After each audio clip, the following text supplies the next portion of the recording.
یہ جو آپ کا بل کا پورا ایک اسٹرگل تھا ٹرانسجینڈر ایکٹ کا، اس جرنی کو تھوڑا سا ایکسپلین کریں گے؟ ایشو کیا تھا؟ کیا ایشو یہاں پہ بنا کر پیش کیا گیا اور آپ نے کس طرح سے پھر اس کو عدالت میں ایڈریس کیا اور فائنلی پھر کیا فیصلہ ہوا اس کا؟ یہ پاکستان میں ہم جنس پرستی کو پروموٹ کرنے کے لیے بڑی اچھی اصطلاحات استعمال کی گئیں جو کہ کاپی اینڈ پیسٹ تھیں بہت سے ویسٹرن ممالک سے. اس کا کوئی تعلق نہیں ہے جو خنثی لوگ ہیں ان سے، اور ان لوگوں کی بددیانتی کی یہ انتہا ہے کہ یہ کبھی بھی ٹرمز کو ڈیفائن نہیں کرتے. ہم کرتے ہیں. ہم بتاتے ہیں کہ مخنث ہے، ایک مرد ہے جو عورت کا حلیہ اپناتا ہے، مترجلہ ہے. ایک عورت ہے جو مرد کا حلیہ اپناتی ہے. خنثی ہے جس کے بارے میں جس کی جو بایولوجیکل آرگنز ہیں وہ مکس ہیں، مرد اور عورت دونوں والے ہیں. ٹرانسجینڈر سائنٹیفکلی اسپیکنگ امپاسبل ہے. ہم بھی یہ اصطلاح استعمال کرتے ہیں اس لیے کہ ابھی غلط العام ہوئی ہے، کیونکہ ٹرانس کا مطلب یہ ہوتا ہے کہ دوسری سائڈ پہ چلے جانا. اب اس میں مسئلہ یہ ہے کہ سس جینڈر کہتے ہیں اس کو کہ جو جس جنس میں پیدا ہوا ہے وہ اپنی شناخت اسی سے کرتا ہے. لڑکا ہے تو خود کو لڑکا کہتا ہے، لڑکی تو لڑکی کہتی.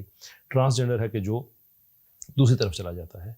اب دوسری طرف جانے کے لیے ضروری ہے کہ دو طرفیں ہوں، ایک مرد کی ایک عورت کی ہے. اگر آپ مرد سے عورت تو آپ نے خود کو کہنا شروع کر دیا، یا عورت سے مرد کو کہنا شروع کر دیا، تو عورت اور مرد تو پہلے سے دونوں موجود ہیں. تیسری چیز کہاں سے آ گئی؟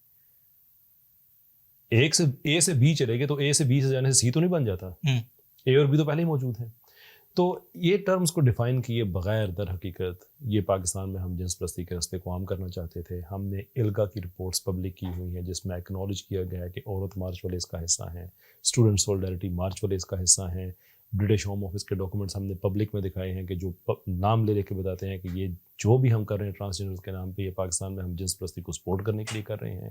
اور ان سب کی لیڈر جو ہے وہ عورت مارچ ہے، اور ابھی تو سامنے بھی آ گئے ہیں یہ سارے ٹرانسجینڈر سو کولڈ جو ہے وہاں بیٹھے ہوئے ہوتے ہیں. تو اصل میں یہ ایک ہم پہ ایک کلچرل انویژن تھی جو کہ عدالت میں یہ کیس اپنا ہارے.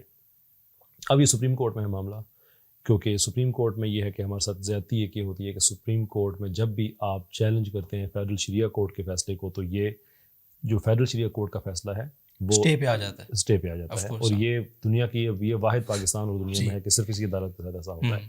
تو ان کی مرضی یہ ہے کہ اب اس کو 20-22 سال جیسے سود والا فیصلہ آیا تھا تو اس کے بعد وہ نہیں اس کا کوئی حل نکلا. تو ان کا یہی ہے کہ وہ ارلی 90s میں آیا تھا اور اس کے بعد پھر اس کے بعد وہ بینچ ہی نہیں بنا. تو ان کی مرضی یہ ہے کہ 20-25 سال اس کو ایسے ہی اب داخل دفتر کر دو. اس کے بعد نئی جنریشن آئے گی، کسی کو اس چیز کا خیال نہیں ہوگا. ان دا مین ٹائم انہوں نے یونیورسٹیز میں عورتوں کی جو مخصوص یونیورسٹیز ہیں ان میں ان کو داخلہ دینا شروع کر دیا، پولیس میں نوکریاں دینی شروع کر دی اور اس طرح کے کام کرنے شروع کر دیے. لیکن اس معاملے میں ہم تو بھائی خاموش نہیں رہ سکتے. بڑی سمپل بات ہے، ہم انشاءاللہ ایک روبسٹ کمپین سٹارٹ کرنے والے ہیں کہ سپریم کورٹ اس کیس کو کھولے. ٹھیک ہے. کو کیس کھولے گا تو دلائل ہمارے حق میں ہیں، کیونکہ سپریم کورٹ بھی باؤنڈ ہے کہ پاکستان کے کانسٹیٹیوشن سے باہر نہیں جا سکتی. اور پاکستان کے کانسٹیٹیوشن کی بیس اس چیز پہ ہے کہ خلاف شریعت کوئی قانون نہیں بن سکتا. It's that simple. اب سپریم کورٹ کو کل کھولے یا پرسوں کھولے، معاملہ نبٹ جائے گا. ٹھیک ہے.